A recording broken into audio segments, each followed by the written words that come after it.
You're experiencing the Authentic Chaos Podcast, an exploration into our inner selves and journeys of self-discovery. I'm your host, Vahagan Yernosian.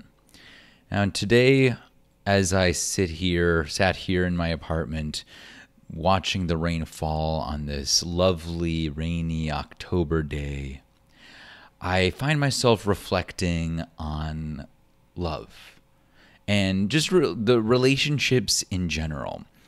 I find relationships to be really interesting, not just in the context of love, but just this idea of how does the connection between two sentient things really work, and how does it look?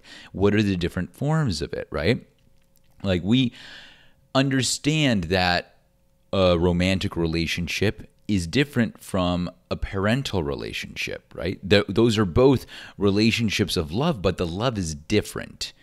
It feels different. We may not know exactly why it is, but we know that there's a difference enough that we want to classify distinctions between a parental or familial love and love that you'd have for a partner. Likewise, not all friendships are the same. Some friends are deeper, you have a deeper relationship with others. We know some of us have friends and best friends, but some people even have like inner circles of friends, like groups of friends that may be closer to them than others, but maybe not as close to them as a blood relative. So we kind of understand that we have different relationships in our lives, even among the types of relationships that we think about in broader categories. And I find it interesting to think about what are some of the main drivers behind these relationships. And a reflection I've had throughout, by looking at all of the relationships in my life and relationships I've seen tangentially through my friends and family, I came to this idea, this thought, this philosophy of part of my personal philosophy, that love and power cannot coexist. Love and power are two fundamental aspects of relationships, but they are in a zero-sum game, as in when one increases, the other decreases. And I want to talk through some examples to explain what I mean. And does there always need to be power? So I think that when you have two different people with two different sentient beings, we'll say people, two different people with different means, different at different points in life, different philosophies or material means or intellectual means or physical means, there comes a point where there is a power imbalance or a power dynamic. You could see this in the traditional nuclear family kind of stereotype in the U.S. and in a lot of conservative cultures where the man is considered the breadwinner and the woman is considered the stay-at-home. In these kind of situations, there is a power imbalance. Ultimately, if you consider that the ability to make money and provide a lifestyle is part of power, then there is a hierarchy. The man is holding the levers of power in that relationship. And that creates an imbalance. Now, the imbalance doesn't have to be there. It doesn't mean that the imbalance needs to be part of a power dynamic necessarily, or that power needs to be exercised. But it can become problematic when, say, in this hypothetical scenario, if, say, the breadwinner says, I don't want to partake in chores, or I don't want to do anything to help fix up the house because I'm the one who brings in the money. Or the breadwinner thinks, I should get to make decisions on what happens around the house or in our family because I'm the one who makes the money. Thoughts like that and actions like that introduce the power in the relationship. And when this power is introduced, it leaves a lot less room for love. If you're doing something out of duty instead of out of love, it's not the same kind of relationship anymore. The relationship has fundamentally changed. Let's step back from this example real quick and talk about one that we all are familiar with, right? Jobs. An employee-employer relationship is a very commonly experienced relationship. And it is undeniably one of power. Even in the most progressive environments or corporations or nonprofits, if you have there is a structure, there is a hierarchy that gets enforced. So we have an imbalance of power, and we have the enforcement of that imbalance of power. If you are an employee and you don't respect your boss and you openly disrespect your boss, that can create problems for your employment. So it is in your interest to if you want to keep that relationship with your boss, you have to adhere to the power imbalance, which is a big reason why I think most of us don't fall in love with our bosses or don't become friends with our bosses, because that power imbalance tends to corrupt these other relationships, these relationships of love. And likewise, if you introduce structures and hierarchies like that into your friendships or romantic relationships, you should ask yourself, why are you doing this? What is the express goal? Are we trying to create like a new type of relationship? Are you really doing this out of the best for what you think the relationship needs? Or are you more into the love of power than the power of love? Not every relationship needs to be one of love, to be fair. Like I said, employer-employee relationship, sure, it doesn't need to be a relationship of love. It can, like, the power imbalances make sense in the hierarchy of a corporation. But it's still something that you should reflect on, because sometimes too much power, exercising too much power can create a lot of resentment and can ruin and can poison relationships. And too little power maybe would change the corporation into something else entirely. Whether or not that is best or not is, up for discussion and debate. But at least in the way that capitalism structures corporations, where there is a need for this power and money funnels to the top of this hierarchy, then you need this power imbalance to ensure that the profit always goes up the hierarchy.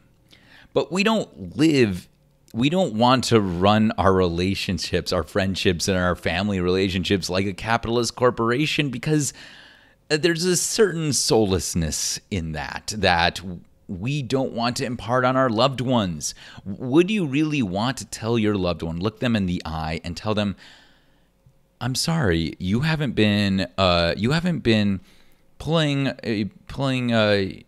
enough effort in this quarter. I'm really disappointed by the number of chores you did. I think you could really contribute more. And I'd like to work on a plan to see how you can improve over the next couple months to see if this relationship will survive. Now, if a friend came to me and told me that, I'd probably tell them like, I guess this relationship is not what I thought it was. I'm sorry. You may need to find a new employee because I am out of here. And I hope if you were ever in a situation like that, you would respect yourself enough to know that that's wrong. But why do we, if we recognize that something like that is wrong, then why do we accept that, say, people a spouse or a partner expecting you to do something because they did something? Why do we think that that's right? If a partner makes substantially more money than you and thus expects you to start doing more around the house to make up for the fact that they make more money than you, that's not what you signed up for, right? That's not what this relationship is about. Sure, it is helpful, sure, but it's using a separate power hierarchy to exert power in a way that isn't quite fair. In the case of doing household chores, you both are cohabitating in the same space, so it makes sense for chores to be shared equally. And that's an example of taking this power imbalance and kind of smushing it a bit, removing the power imbalance by adjusting the scales, recognizing that just because maybe I make more money than you, or I've got a better position than you, or in our society or in our religion, I am respected as the more dominant figure in the house. Regardless of that, how are we going to remove these balances within the relationship so that love can flourish? A story of this that I want to talk about in my own life is one of parentage, and specifically I can talk from the side of the child in this case, but just reflections from my own parents that as we were growing up, they had rules, of course, and there were guardians, and were very fierce guardians doing everything they could to make sure that we lived good lives and were happy and healthy, and doing whatever they could to make sure we had food on the table. And for that, I am eternally grateful. But something I've recognized in my adult life, and something I've seen that I've heard others talk about, is that at some point, sometimes my parents don't view me and my siblings as adults or as humans. Not even just as adults, but as people to be respected. Oftentimes, our decisions are questioned in a very judgmental way. Sometimes we are expected to provide tribute in a way, whether it's calling them or something like that, or going over to spending time with them, even if it's not something we want. And recently, a situation came up in the family where one of my siblings kind of moved away and pushed away from the family, and it created a lot of strife. It created a lot of conflict, a lot of heartbreak, and in that heartbreak, there was a lot of pushing for my sibling to come back, and a lot of pushing them to do things that they did not want to do because my family wanted my sibling to come back. And movements like that didn't help, of course. I spoke with my sibling multiple times.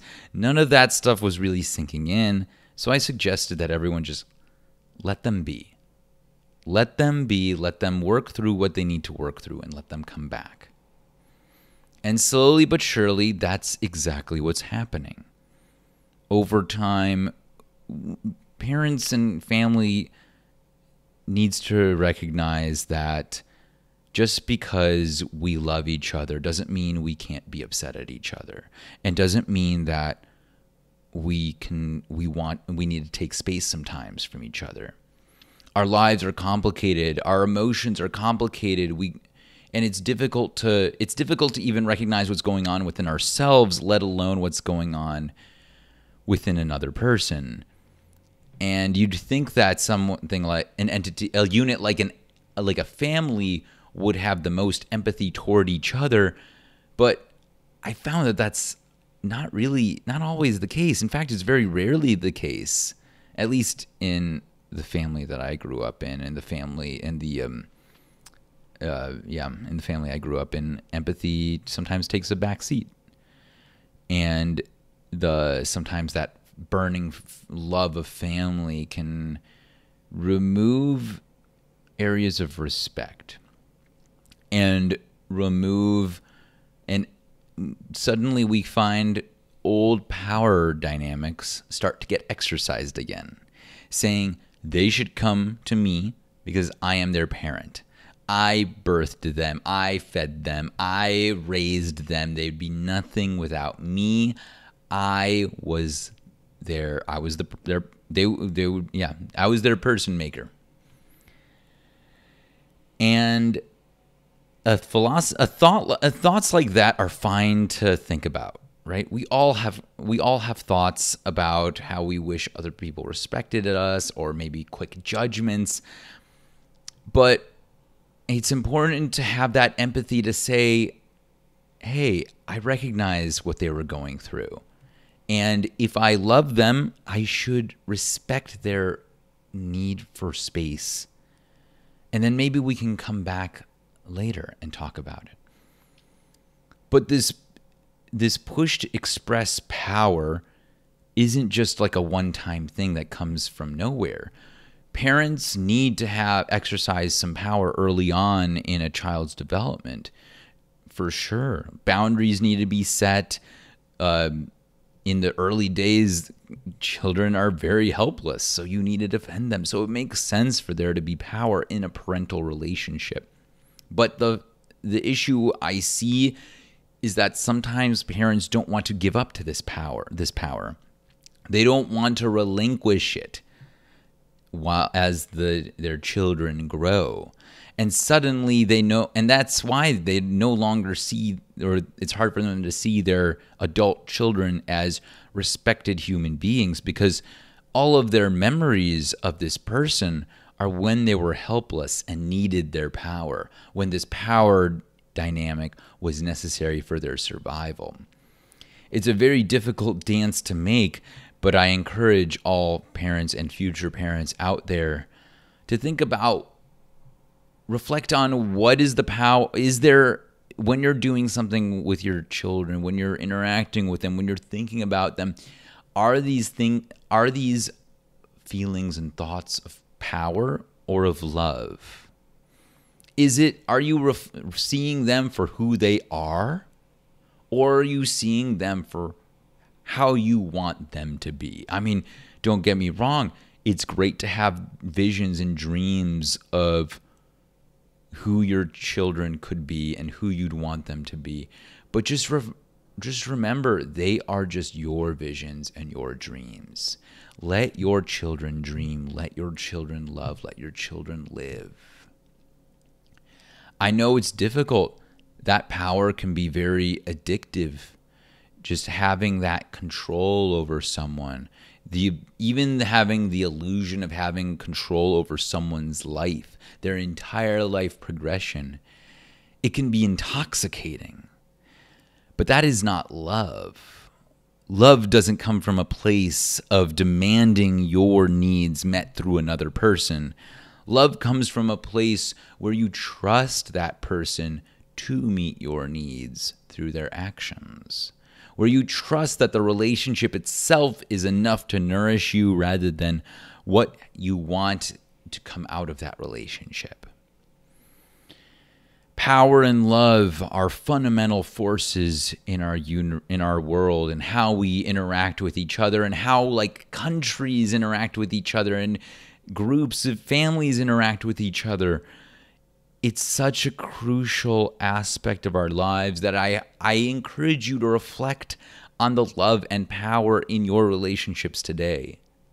Maybe sit down with your partner or your friends and jot down some ideas of what aspects of this relationship are power and what aspects are love.